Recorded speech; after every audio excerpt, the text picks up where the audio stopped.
Hello, I'm Dr. Lisa Belisle, and you are listening to or watching Radio Maine.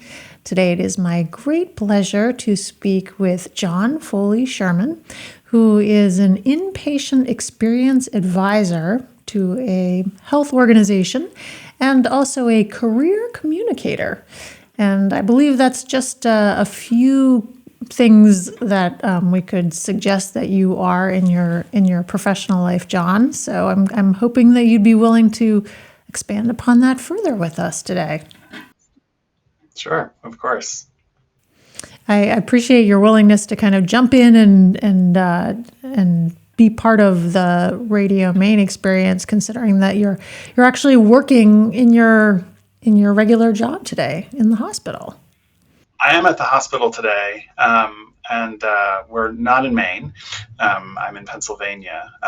But when I was told about you and this program, I always enjoy learning more about people's experiences with healthcare, but also I'm a natural for a program about art and art, the artistic life, I guess. So fire away. Let me know what you want to hear. So, Jon, I guess I'm interested in how you got to where you are, because when I look at all of your qualifications, it's you go from Middlebury to a degree from a French educational system to a Ph.D. at Northwestern. You have a background in drama. You've written about phenomenology and performance. It would be trying to condense things down too much to just say that you are an inpatient experience advisor. No, of course, what I most feel like and what is most important to me most days is being a father and a husband. But my professional journey has been, it's been something. I feel like I've had several careers. Most of my adult life has been spent in the world of theater. So I did go to Middlebury. I got a degree in theater and political science. I worked mostly as an actor in Washington, D.C. I had a day job working as a temp, and I got to work at the World Bank, at the IMF. I wound up settling at Gensler, which is the world's largest architecture firm. And then I went to study for 2 years in Paris at l'École internationale de Théâtre Jacques Lecoq. And that was an extraordinary experience. I always say to people, if you can ever arrange to be 26 and in love in Paris, I highly recommend it.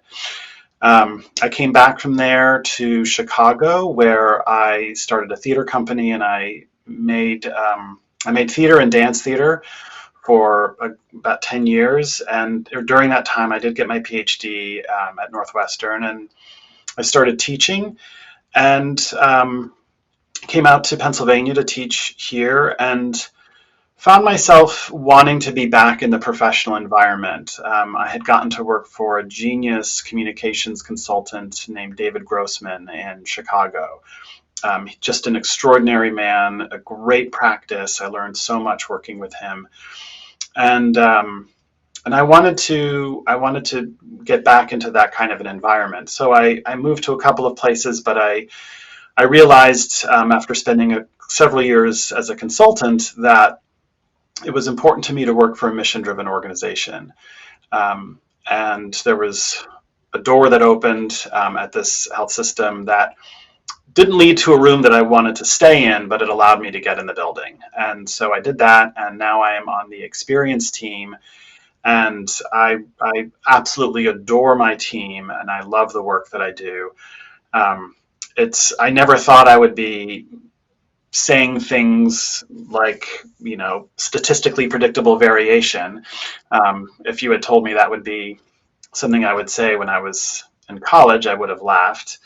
But here we are. I'm looking at patient experience data, and also getting out. And the most meaningful part of the work for me, for sure, is shadowing nurses and PTCAs and seeing the absolutely extraordinary work they do taking care of people, and trying to improve their experience as well. So the experience advisors typically are responsible for patient experience, but we all know that staff experience comes first. So a lot of what I wind up doing is just providing staff with support, and I'm someone they can talk to, and then I can bring their concerns to people who can actually do something about it. But my whole career, I would say, has been dedicated to helping people become their best selves. And I've tried to do this as a teacher of theater. I try to do it as an advisor. I did co-edit a book on phenomenology and performance, but I also wrote a book on the ethics of attention. And that's something that's very important to me, how we attend to other people, how we allow other people to be strange to us instead of known to us. And that is something that I bring into my work as an advisor, as I observe people and I share what I see with others. I think I'm still constantly driven by this desire to help people be the best versions of themselves and ultimately to make the world a more astonishing place. That's very important to me, even in the work that I'm doing in front of a spreadsheet. So the idea of being with people in this place of the strangeness, tell me a little bit more about that. Well, my general belief is that it is not possible to fully comprehend anything from a strictly phenomenological or perceptual basis. We can never see all of a thing at once. And people are the same. People are no different. We are, parts of me can be attended to by other people, but not all of me.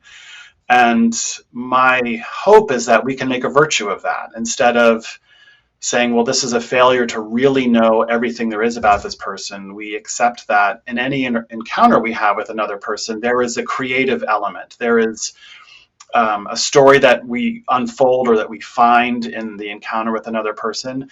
And that allows for us to let the other person be astonishing to us, to decenter us so that we aren't at the center of our own story. We can share that center with another person. It can be between people. And that happens best, I believe, when I allow you to be someone who I know something about, and I can have whatever feelings I have about those parts of you that I understand, but that I also honor the fact that you are bottomlessly mysterious to anybody. And I'm not trying to fix that. I'm trying to respond creatively to that in a way that enlarges everyone's experience of each other. So it's not something you can do all the time. You would never move if you allowed everyone to be truly astonishing to you or everything to be truly astonishing to you. And so part of this ethics is living in failure. I fail to do this constantly, but my choices are hopefully always about where I can try to do this, while acknowledging that I can't always attend to everybody the way I would want to. I do have to make choices, and those are part of how I make it through the day. But it's allowing myself to be mindful that I am making that choice. If I don't attend to you completely, I'm not going to. I shouldn't pretend that I have, and I should accept the consequences of not having done so. I think what you're describing is really so important, particularly in today's culture and today's workplace, because we have fortunately moved to a place of greater inclusivity and bringing people into our space that don't look exactly the way we do or experience life exactly the way that we do. And at the same time, I think that there's an ongoing struggle with the idea of the otherness and the idea that you bring someone in who may not be like you, and because you can't fully comprehend them or their life, they still cause you to feel discomfort. So this possibility that each of you could be strange to the other person and you could still be respectful of each of your experiences, I think is really very important. I haven't specifically put this idea into a diversity, equity, and inclusion framework, but I do think it can live there, and I am on the DEI council here at the hospital, and I can tell you it is definitely there are definitely tensions around trying to break down the barriers to diversity, because we are a diverse society. We just haven't allowed power to be shared diversely, frankly. Even when we talk about inviting people into spaces, well, that's a power, like, who owns the space, who gets to welcome someone in, who is the we when you say that, you don't look like us, who's the us there. But I think that it is important to say that I think this is part of the work of DEI activism, is to acknowledge we are different.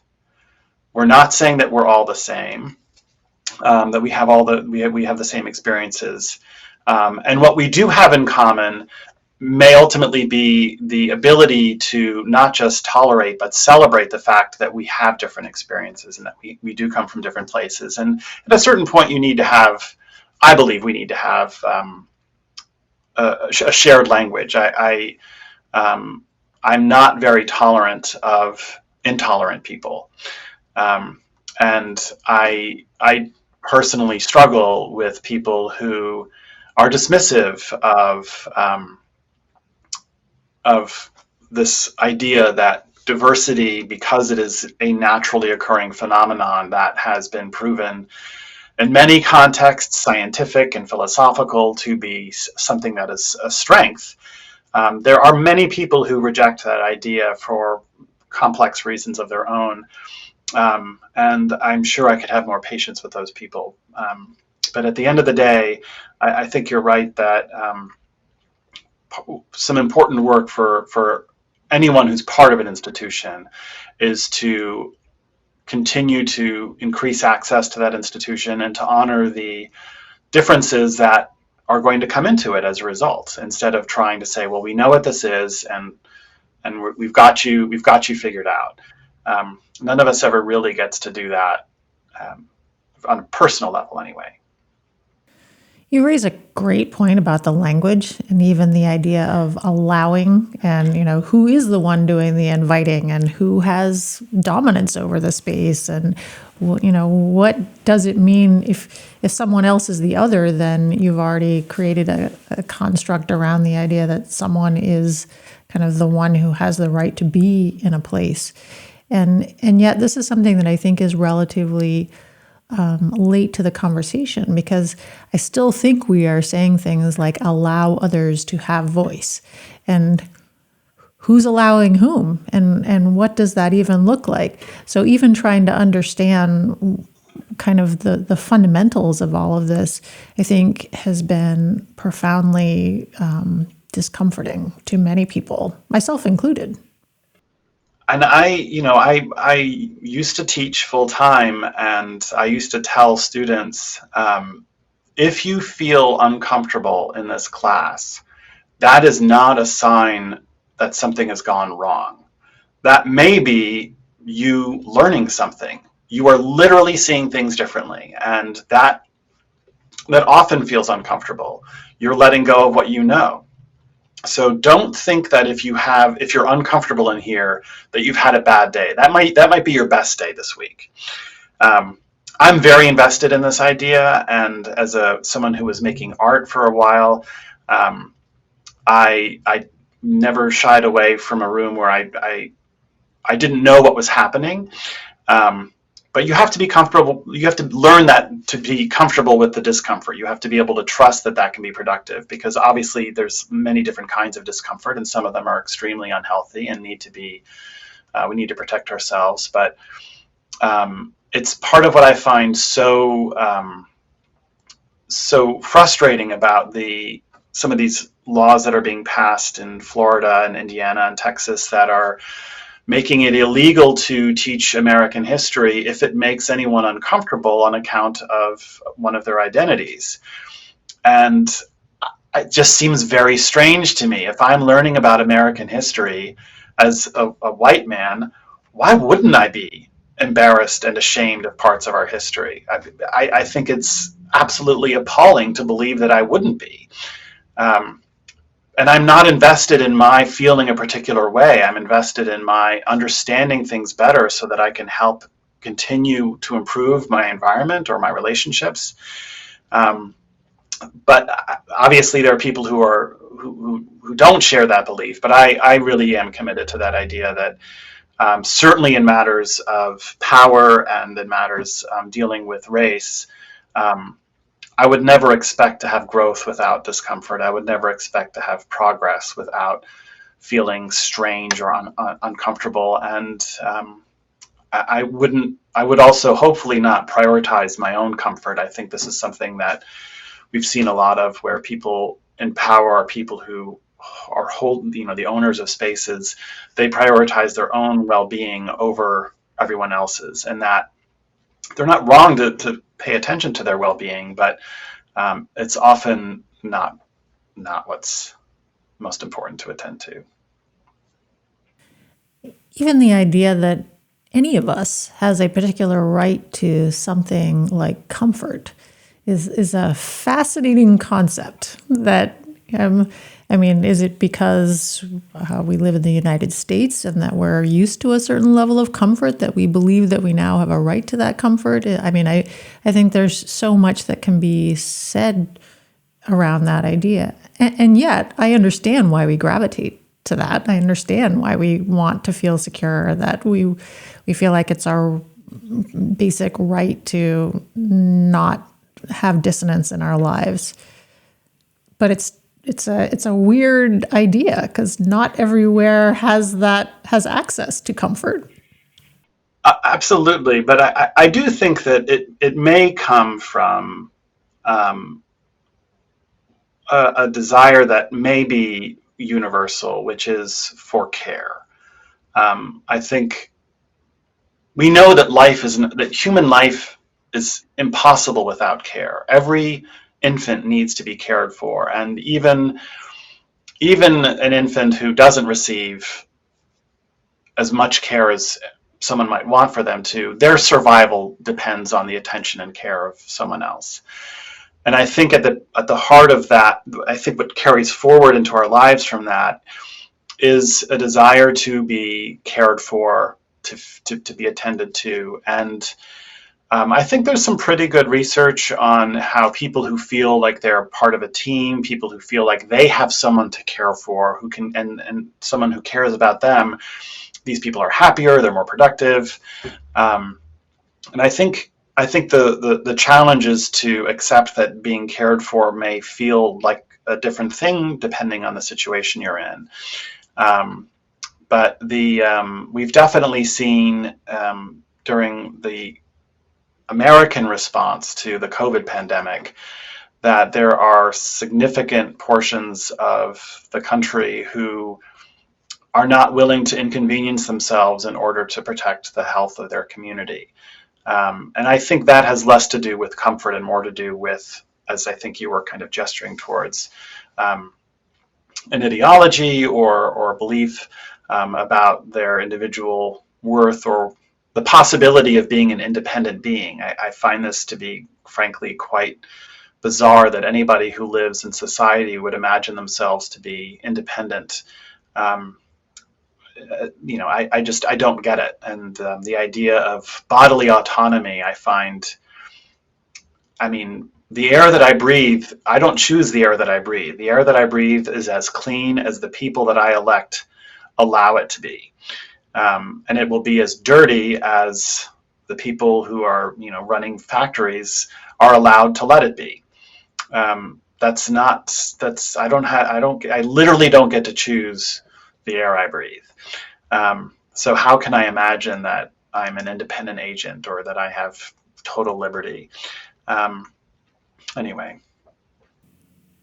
Well, I do think that what you're describing and this basic impulse toward feeling cared for is important for us all to understand about other people, because it's hard for me to know what that might look like for someone else? And maybe someone else who doesn't share my ideology has a different sense of what their needs are in order to achieve that level of care. So I think it sometimes can be very frustrating because it feels like we're so far apart in the way that we look at the world.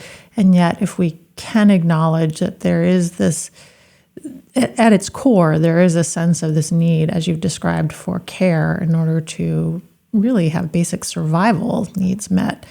So I think it provides us for a means of having compassion for those that maybe we don't really understand, at least ideologically. Hopefully. I mean, on our team, we often are talking to providers about motivational interviewing technique, because a lot of providers are still attached to the information deficit model of communication, which, as you must know, is a very outdated way of understanding how to change people's behavior.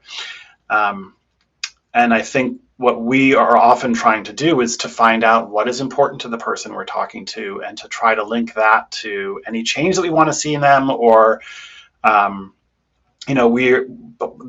a meeting that I just came from was with some nurse leaders who are trying to improve intentional hourly rounding at the hospital. And this is a huge challenge at the best of times with the national staffing crisis that we have with nurses and PTCAs. It's an incredible challenge. And when you add to that there's a staffing problem with environmental services and with food services, and the nursing team generally is the ones who are asked to pick up that slack, saying, did you get into every patient's room this hour is something else. And in part because of that, but also because I don't really believe telling a nurse or a PTCA what to do is going to end well. We're trying to find out what they get out of it. What's important to you? What fills your cup as a nurse, as an aide? And have that conversation, because we know it's going to wind up with, well, guess what? If you can spend time in the room connecting with your patient, you get all of the above. But if we start out by saying, here's, the process standard work, here's where you are in the skills matrix. I don't know. There are people in the world who would probably be like, I cannot wait to fill in all of 4 boxes of that skills matrix.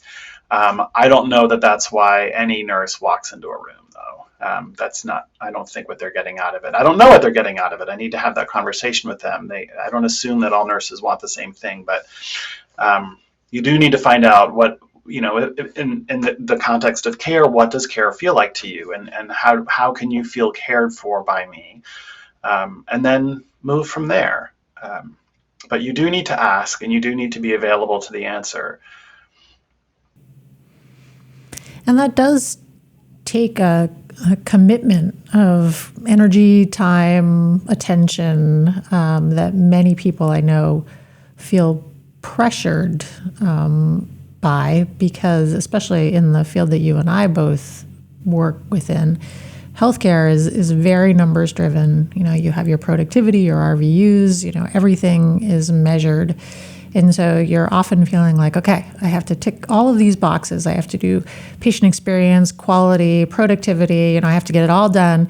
And I have to do it with a smile on my face and make sure that, everybody feels good about being on the team and that we're collaborating with the patients.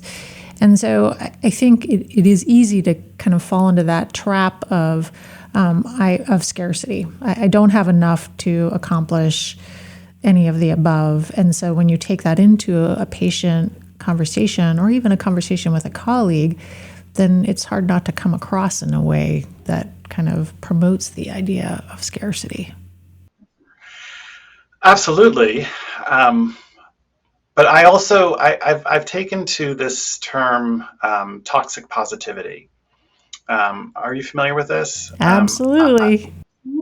I do like the idea that if you acknowledge your context, maybe you're not happy about that. Maybe you're not happy because of an institution's behavior or a system's behavior. It's true that if you're positive, it's true if you think about things positively, if you make plans for the future. I mean, this is, what is it, neuroplasticity? I mean, this is pretty well studied. That is going to help you be happier. But I loathe the idea that I am entirely responsible for my own happiness. I believe that how we respond to events is part of who we are. But I'm not alone in the world. I'm in a context. And if that context is repeatedly telling me that I'm worthless or that I'm not valued, like not being happy with that is the healthy response. And healthcare is very numbers driven, and there's a good reason for that. But we are, there's somebody who I've heard somebody say repeatedly, I love data because data doesn't have feelings. And every time I have to, like, my eyes start shooting to the back of my head because, are you a person looking at this data? Well, then guess what? There are feelings. Did a person put this data together? They definitely had feelings about that data. There's no such thing as an objective viewpoint. We are people embedded in a world of incomplete perception, and no one should believe that they are able to have an objective view of anything. I think in terms of how to, keep humanizing healthcare, we have to just keep going back to, why are you in the room? What is this going to do for you? What do you get out of this? I love telling the story about an early meeting I had when I joined this team. I met with a doctor who is the chair of the medicine department. And I said, how do you know you've had a good visit with the patient? When you're leaving the room, what does that feel like? And he said, I know I've had a good visit when I've touched their soul. And I thought, wow. What if that was the bar we asked people to clear every time? And I'm not even a religious person, but I love the idea that this person wasn't saying, he shared with me, he's most worried that he's gonna, gets the diagnosis right. But he knows that that's not the only work he's doing in the room.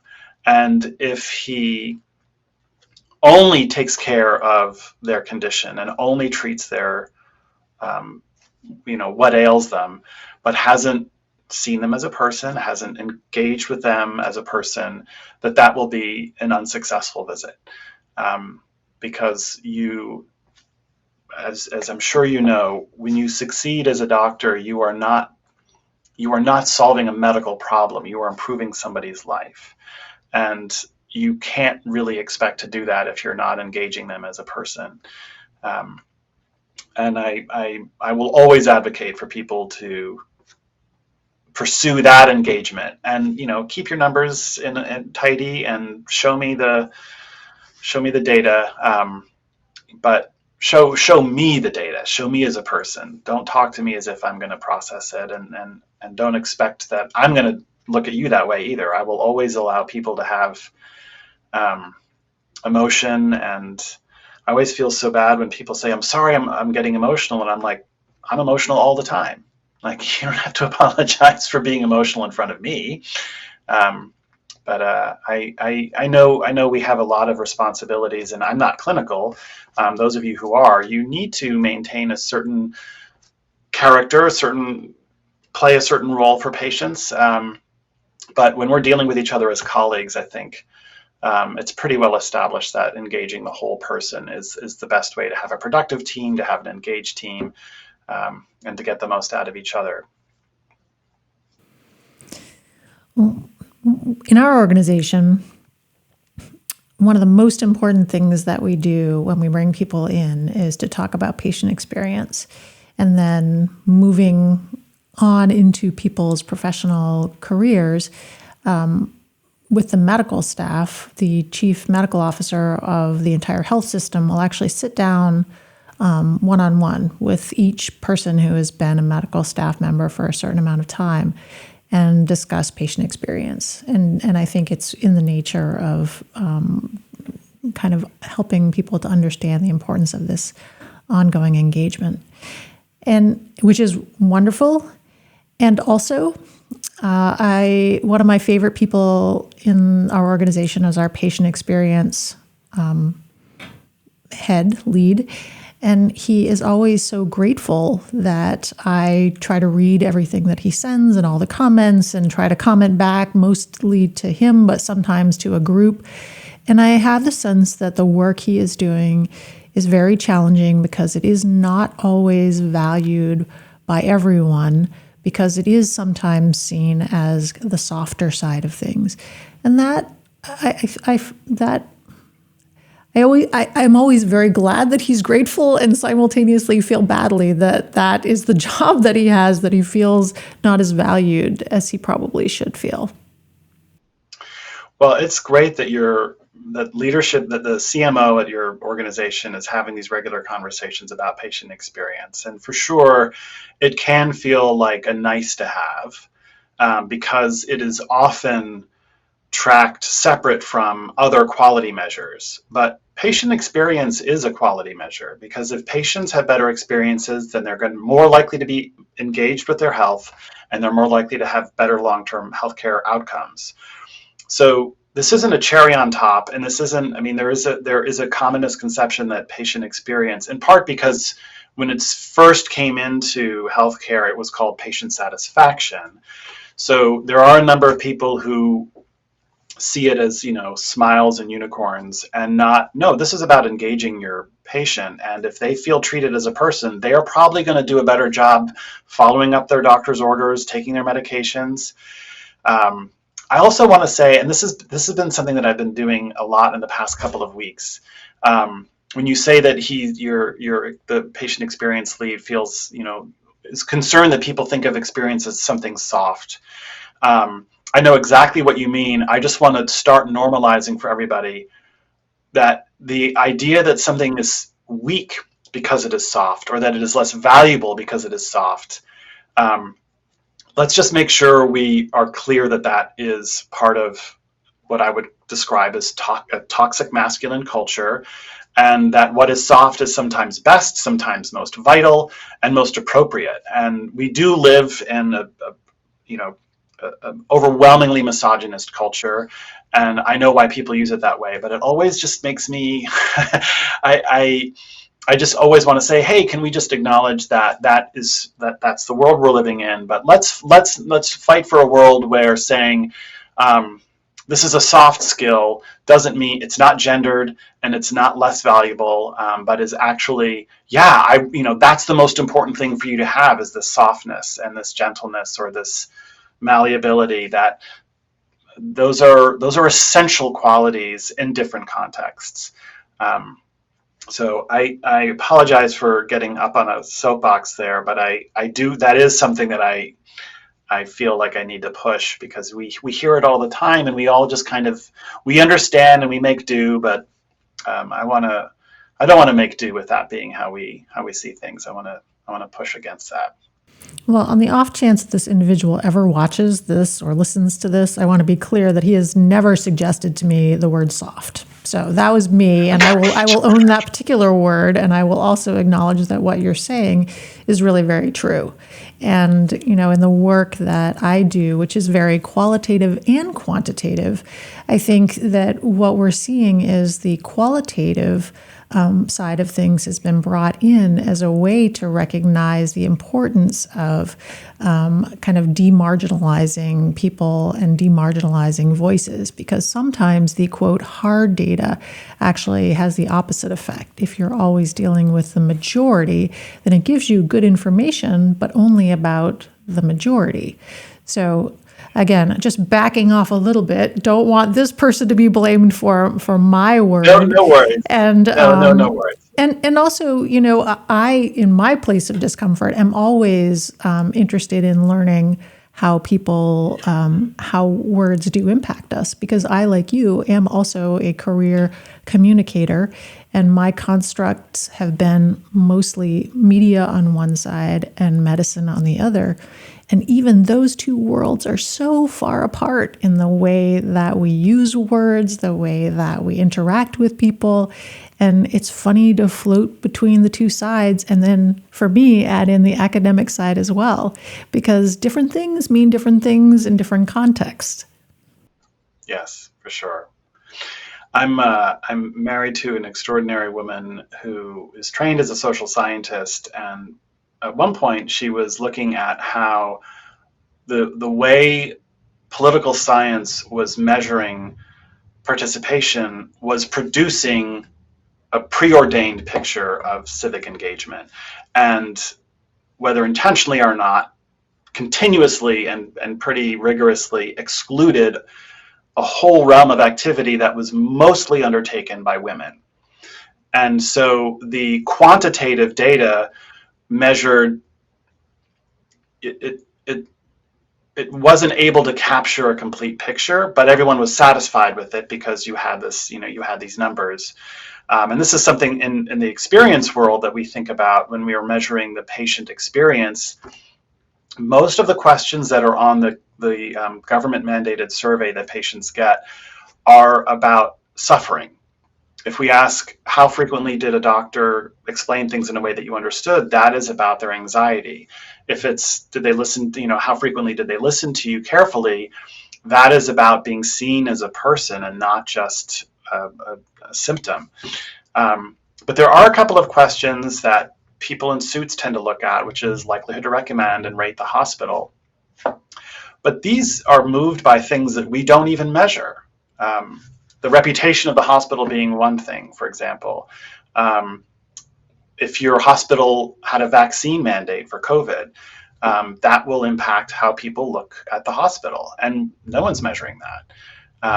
But that doesn't mean that it's not driving it. So when we try to look at, well, what's driving our scores? Well, we can only call something a driver if we're measuring it, and something that may be moving us may be something that we're not measuring. So I think that is exactly part of, as you're describing it, this kind of reorienting and enlarging our vision so that we understand, well, there are different kinds of data that's not all the same. And our team is big on saying, don't be data driven, be data informed. There's context. There's a lot going on beyond these numbers. If you're looking at a unit's performance, do they have a new nurse manager? What is their operational vacancy rate right now? And what are they fully staffed with food services people? All of those things you would expect to impact patient experience, but if you're just looking at the one number, you're going to miss a lot. So we always try to make sure we're enlarging people's vision and taking in more than just a number. Well, I feel like you and I could go down a whole other path of the introduction of bias into big data, but not to mention how things are asked, but also how things are interpreted. But we'll save that for another day, because I know that in your busy schedule, you have other things to do. But before we go, I do want to kind of pull in the connection between you and art and the Portland Art Gallery, and kind of how we even came to know this person, Jon Foley Sherman, and bring him on to Radio Maine. So would you mind just giving me a little bit of background on the art connection for you? Sure. So Linda, my wife, and I have wanted for years to not collect art, but to have art in our home. One of the great joys that the two of us have as a couple, but also as parents, the happiest I've ever been in my life was the first day that my family and I went to Beacon, which is an extraordinary museum in Beacon, New York, that has some very large works of art. And discovering art with my family is a great joy in my life. And so we wanted to have some art in our home, and we've struggled to find art that we like, that we can afford. I don't want to have a print of a painting. I want to have the real painting, so that neither one of us makes a great amount of money, so our options are limited. And so we've struggled to find what can work for us. and we were on a family trip in Maine, and we had some time in Portland, and she was with the kids somewhere else, and I went in and I thought, oh boy, I think we might have some possibilities in this gallery, and that's never happened. I've never walked into a gallery and been like, wow, there's a couple of things in here that might work for us, both in terms of I think Linda might like it, but also we can afford it. And so I went and got her and made sure we got to go into the gallery. And the gallery does have this great little feature where they have, I don't know if other people are doing this, I've not seen it, but they have the QR code by the artwork, so you can scan that, get it up on your phone's browser, and then we had other things to do with the rest of the family, so we left the gallery. But then when we later in the week got back home, and we could use the virtual feature to see it in your room, which is a fantastic innovation. And so we were able to do that, and then communicated with the gallery about buying our first work of art. Which it's too bad I'm not at home. The place that I normally sit for virtual meetings is in our dining room, which is where we hung up the work. So this was our first time purchasing art like that, and it was, we're very happy with it, and we'll probably continue to enjoy art mostly in museums and in galleries, but hopefully this is the beginning of our slowly adding to the art that's in our home. Well, I have a Matt Chamberlain piece behind me, kind of in your honor, knowing that you couldn't be at your house with a piece of art behind you. So I'm doing that for the two of us, and I really do appreciate your willingness to have this conversation with me, because I know that you have you're not an artist. You're not trying to promote anything. We just asked you to be on our show, and you said, okay, all right, I'll do that. And I feel like I've learned a lot from you. So it's really been a pleasure to talk with you today. Well, I appreciate that, and I definitely would probably have been less interested if I didn't know that you were in healthcare and that we might be able to have an interesting conversation about our shared work. So I appreciate your hosting this, and I was very happy to give you the time. Well, thank you very much. I've been speaking with career communicator and also inpatient experience advisor, and I mean that with all the utmost respect, John. I'm not in any way making fun as a fellow career communicator, but I've been speaking with career communicator Jon Foley Sherman, and I really wish you all the best. And the next time you're up in Maine, I hope you and I can connect.